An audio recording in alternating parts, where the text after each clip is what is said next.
Does God exist? In the 13th century, Thomas Aquinas developed an argument for God's existence called the Thomistic cosmological argument.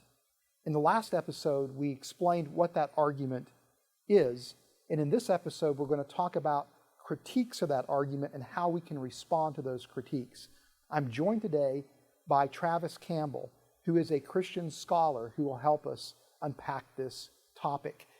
Travis, what are some of the critiques of the Thomistic cosmological argument for God's existence? Some of the critiques, as I pointed out in the last video, just begin from a misunderstanding of the argument. They confuse Thomas as saying that he's trying to prove the beginning of the universe, or they point out that his argument doesn't really demonstrate that God exists. Maybe some nebulous unmoved mover or uncaused cause exists. But reading Thomas carefully clears those criticisms up. He clearly connected the uncaused cause with the God of the classical tradition later in his articles in the Summa Theologica. The more substantive arguments or criticisms of the Thomistic argument are as follows. First, some scholars will say that Thomas's argument depends upon an outdated understanding of physics. Whatever is moved by another was a staple in Aristotelian physics. And if you look at Thomas's argument, he illustrates this point by appealing to certain physical theories or theories of physicists from his day to illustrate the point. But later, when Isaac Newton came along, it wasn't thought that movement needed a mover because motion was just taken as a given in the Newtonian system. So people think that Newton sort of swept Thomas away. But as Ed Feser has pointed out in some of his writings, what Thomas is really doing is illustrating his point, but not basing his metaphysics on the physics of his day. In fact, Thomas says in so many words that later scientists may come along and disprove what Aristotle says about physics. He was perfectly willing to accept that possibility. So clearly his proof for God's existence is not going to be based upon what he himself thinks is a physical theory that might be outdated. Other critics will tell you that the Thomistic argument commits the fallacy of composition. The idea that an infinite regress of contingent beings cannot exist is really the crux of the argument. And some illustrations would go like this. If all the parts of a statue are small, does that mean that the whole statue is small? Of course not. Yes. If all the parts of a machine are small, does that mean that the whole machine is small? So in giving the fourth premise of the argument, I believe that premise was there cannot be an infinite regress of contingent beings. One of the points made in defense of that premise is that if every member of a contingent series is contingent, then the whole series is contingent and therefore needs a cause. Now, the cause of that series can't be contingent because then it would just be a part of the series, which needs a cause.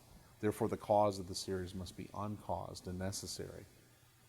But notice that the way I just worded that argument seems to commit the fallacy of composition because you can't reason from parts to wholes that way.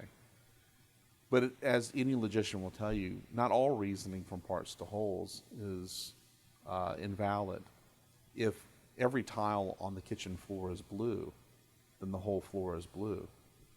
And so we're arguing that maybe not directly, as Stuart Hackett said, maybe we can't do this directly, but we do know this. There are only two modalities of existence, necessary and contingent. And we know this, that if every member of a series is contingent, then the whole can't be necessary. And since the only other option to that is contingent existence, then we have a series that is contingent and therefore must be caused by an uncaused cause. I think all the other arguments that are thrown at Aquinas are invalid. I myself have gone through 20 or so of those. But any book that you pick up that defends the argument, whether it's Ed Feser's The Last Superstition or Norman Geisler's Philosophy of Religion, will answer most, if not all, of the criticisms of the contingency argument offered by Thomas Aquinas. You know, one of the things that I find intriguing about this argument is that it is essentially presupposing an eternal universe.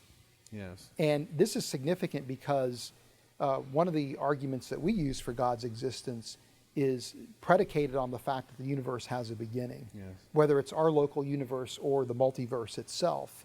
And what's significant about this argument is that even if we discover through physics and astrophysics that the universe really does seem to be eternal, it doesn't mean that in that situation that we can't somehow still argue that there is a creator that is responsible for the universe, or that there's a God that exists. It just may not be the God of the Bible, right? Right.